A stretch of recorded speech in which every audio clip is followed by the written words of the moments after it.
Յոլյան, դուք Սյունիքի մարզի երկրորդ խոշոր բնակավայրի բնակիչ եք, բարձր պաշտոններ եք զբաղեցրել եւ բնականաբար բազմաթիվ առիթներ եք ունեցել գնալու մարզկենտրոն Կապան եւ դա արել եք միջպետական ճանապարհով, ինչպես որ դա արել ենք մենք բոլորս։ 2018 թվականին Հայաստանում արտահերթ խորհրդարանական ընտրություններ էր եւ այդ ժամանակվա վարչապետ Նիկոլ Փաշինյանը նույնպես հնարավորություն ուներ Գորիսից Կապան գնալու միջպետական ճանապարհով։ 2020 թվականին սահմանադրական հանրաքվերն այդ քարոզարշավը սկսել էր Սյունիքից եւ Կապանից Գորիս էր գալի նույն այդ ճանապարհով։ 2021 թվականին արդեն նա նորից վարչապետ էր, բայց կարողանում էր Կապանից Գորիս գալ ռուսական զինվորների եւ ռուսական դրոշի ուղեկցությամբ։ Պատկերացնում եք, ասենք նսեմ ասման ինչ զգացողություն է յուրաքանչյուր հայ քաղաքացու մոտ, երբ որ գիտի, որ իր երկրի ղեկավարը երկրի տարածքում կարող է ճամփորդել միայն ռուսական դրոշի ուղեկցությամբ, որպեսզի անվտանգ լինի։ Իսկ 2026 թվականին այդ նույն վարչապետը նույն պաշտոնում այդ ճանապարհով առհասարակ երթևեկելու հնարավորություն չուներ, որովհետև այլևս ոչ մի դրոշ նրա անվտանգությունը չի կարող ապահովել։ Հիմա ընտրվելով հանձնաժողովի նախագահ, ես գիտեմ, որ հանձնաժողովները արտագնա այցելություններ են, նիստեր են կազմակերպում, այ որ ձեզ խնդրեմ, կամ դուք նախատեսում եք կազմակերպեք 26 թվականի ուրախ ավտոբուսի ուղևորների այցելությունը Գորիսից Կապան միջպետական ճանապարհով։ Այսինքն որպես գորիսեցի եւ որպես նաեւ այդ հանձնաժողովի նախագահ, այդ ուրախ ավտոբուսի բոլոր ուղևորներին հրավիրեք, խնդրում եմ դուք իրանց չուղեկցեք այդ ժամանակ, այդ նույն ուղևորներով, նույն կազմով Գորիսից գնան Կապան։ Նախատեսում եք այտենց մի հատ ստադի տուր կազմակերպել ուրախ ավտոբուսի ուղևորների համար։ Արձագանք։ Պարոն Ղազարյան, շատ ցավով պիտի ասեմ, որ մեր օրյա իրողություններում դա հնարավոր չէ, բայց ես մեծ հույս ունեմ, որ մի օր դա հնարավոր է լինելու։ Շատ մեծ հույս ունեմ, որովհետև խոսեցիք նսեմացման մասին,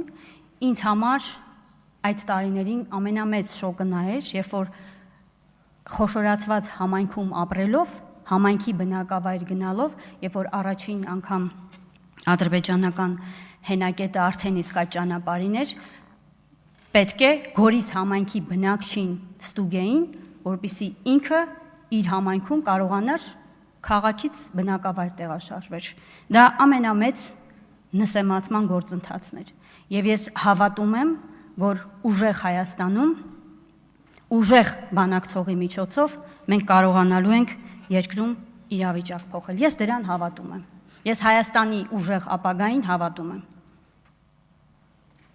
Արձագանք։ Տիկին Յոլյան, շնորհակալ եմ պատասխանի համար, միաժամանակ ուզում եմ հիշեցնել, որ 21 թվականին դեռևս ձևավորված չէին սահմանային հարցերի հանձնաժողովները, որոնք ստեղծվել են 22 թվականին,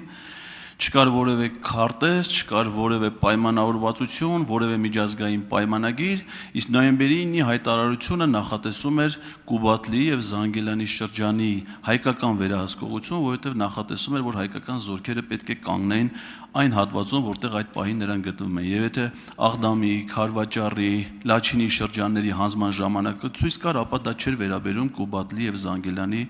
շրջաններին, այսինքն դա նաեւ ապօրինաբար է հանձնվել։ Բայց եթե ամեն դեպքում դուք այդ տուրը կազմակերպեք, խնդրում եմ չմոռանաք ուղևորներին տրամադրել կուկուռուզ, պերաշկի,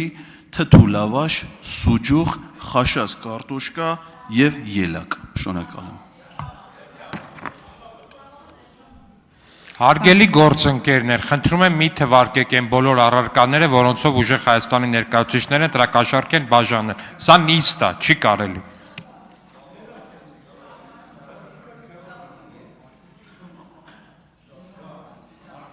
Արձագանքեք, Տիկին Յոլյան, այո, պարոն Վարդևյանը ճիշտ է, ոչ թե բաժանել, այլ ենթադրաբար բաժանել։ Պարոն Ղազարյան, ցավոք ունենք այնինչ ունենք, բայց նորից եմ կրկնում, ես հավատում եմ, որ մենք ունենալու ենք ուժեղ Հայաստան բոլորովին այլ իրողություններով։